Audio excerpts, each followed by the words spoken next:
கிறிஸ்துவுக்குள் பிரியமானவர்களே, இந்த நாளுக்கான தினசரி தியான வசனம் மத்தேயு எழுதின சுவிசேஷம் 9வது அதிகாரம் 37வது வசனம். மத்தேயு 9:37, மேத்யூ 9:37. தம்முடைய சீஷர்களை நோக்கி, அறுப்பு மிகுதி, வேலையாட்களோ கொஞ்சம்.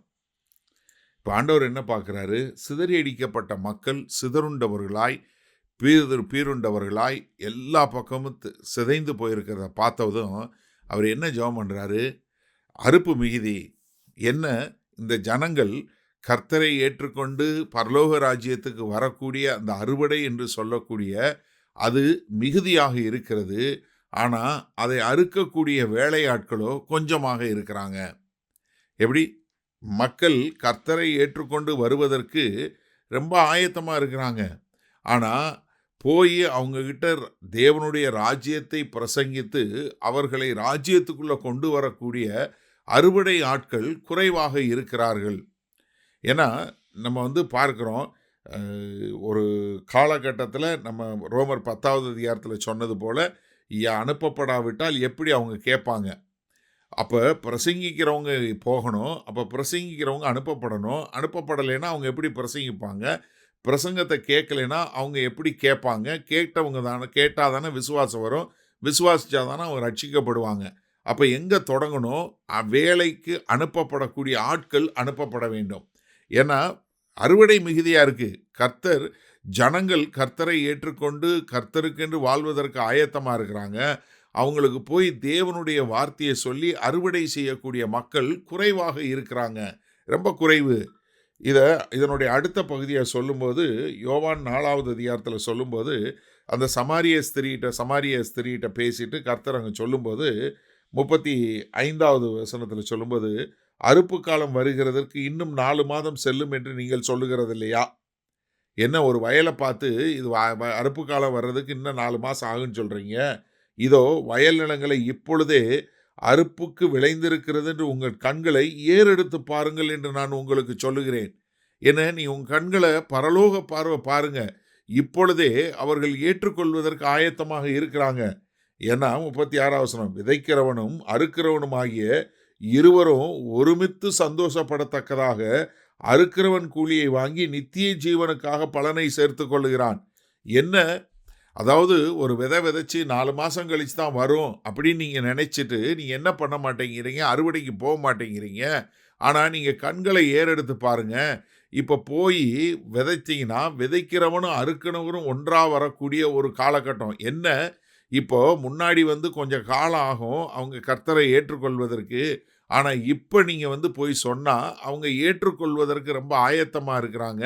அதனால நீங்கள் இப்பொழுதே உடனே அவங்களுக்கு அதை அறிவிக்கக்கூடிய மக்களாய், அதை சொல்லக்கூடிய மக்களாய் இருக்க வேண்டும் என்று சொல்லக்கூடியது தான் இங்கே கர்த்தர் சொல்லி கொடுக்குறாரு. அதனால என்ன சொல்கிறாரு? வேலையாட்கள் கம்மியாக இருக்கிறாங்க. ஊழியத்துக்கு சென்று கர்த்தருடைய ராஜ்யத்தை கட்டுவதற்கு மிகவும் குறைவான மக்கள் இருக்கிறாங்க அப்படின்னு சொல்லி கர்த்தர் அங்கே மனக்குமுறலை சொல்லுவதை பார்க்குறோம். சரி, இந்த நாளில் இந்த வசனத்தை நம்ம எப்படி எடுத்துக்கொள்வது? 2000 வருஷத்துக்கு முன்னாடி எப்படி இருந்துச்சோ அதை விட இன்னைக்கு கொடுமையாக தான் இருக்குது. என்ன, நீங்கள் சிந்திச்சு பாருங்கள்.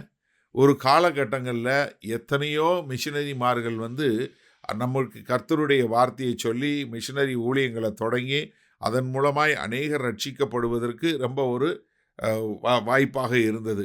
ஆனால் இன்றைக்கு என்ன ஆயிடுத்து? மிஷினரி மூவ்மெண்ட் என்று சொல்லக்கூடிய அறிவிக்கப்படாத இடங்களுக்கு போய் அறிவிக்கக்கூடிய கூட்டம் குறைஞ்சிக்கிட்டே போயிடுச்சு.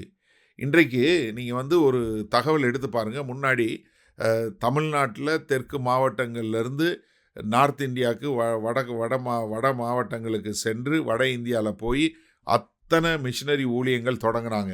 நீங்கள் எடுத்து பாருங்கள், சரித்திரத்தை ஒரு நிமிஷம் பாருங்கள்.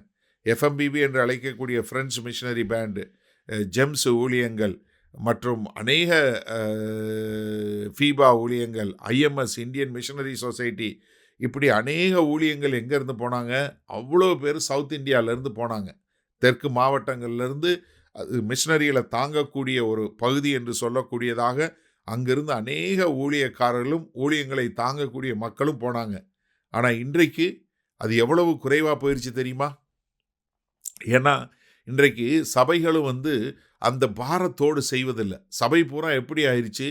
தங்களை எப்படி பெரிதாக்கிக் கொள்வது, நாங்கள் எப்படி பெரிய கட்டடம் கட்டுறது, நாங்கள் எப்படி பெரிய எல்சிடி ஸ்கிரீன் போடுறது என்று தங்களுடைய இன்டர்னல் விஷன் என்று சொல்லக்கூடிய தங்களை குறித்த தரிசனம் இருக்கிறதே ஒழிய ராஜ்யத்தை குறித்த தரிசனம் இல்லை. இன்றைக்கு பரலோக ராஜ்யத்தை நாங்கள் விரிவாக்க வேண்டும் என்று வேலை செய்கிற ஊழியர்களும் மிக மிக குறைந்து கொண்டே போகிறாங்க. எனக்கு அருமையான தேவ ஜனமே, ஒருவேளை இந்த செய்தியை கேட்கிற நீங்கள் யாராவது அப்படிப்பட்ட ஊழியக்காரனாக இருந்தால் இன்றைக்கு மனம் திரும்பி நீங்கள் தேவனுடைய ராஜ்யத்தை எடுத்து கட்டுவதற்கு உங்களை ஒப்பு கொடுப்பீங்களா? வல்லபிதாவே, நாங்கள் மறுபடியும் பார்க்கிறோம், இத்தனை ஆண்டுகள் ஆயும் ஆண்டவரே அநேகர் இன்னும் ரட்சிக்கப்படாமல் அவர்களுக்கு செய்தி அனுப்பப்படாமல் இருக்கிறத பார்க்கிறோம். நாங்கள் ஜெபிக்கிறோம் ஆண்டவரே, இதோ உம்முடைய கிருபையினால மறுபடியும் அப்படிப்பட்ட ஒரு அசைவு உண்டாகட்டும். அநேக வேலையாட்கள் எழும்பி அநேகரை ரட்சிக்கக்கூடிய வாய்ப்புகளை செய்வதற்கு எங்கள் தேவன் மறுபடியும் ஒரு விசை ஒரு அசைவை கொடுக்க வேண்டுமாய் இயேசு கிறிஸ்துவின் மூலம் ஜெபிக்கிறோம் வல்ல பிதாவே, ஆமேன். கர்த்தர் உங்களை ஆசீர்வதிப்பாராக. நாம் இன்று மாலை மண்ணால சந்திப்போம்.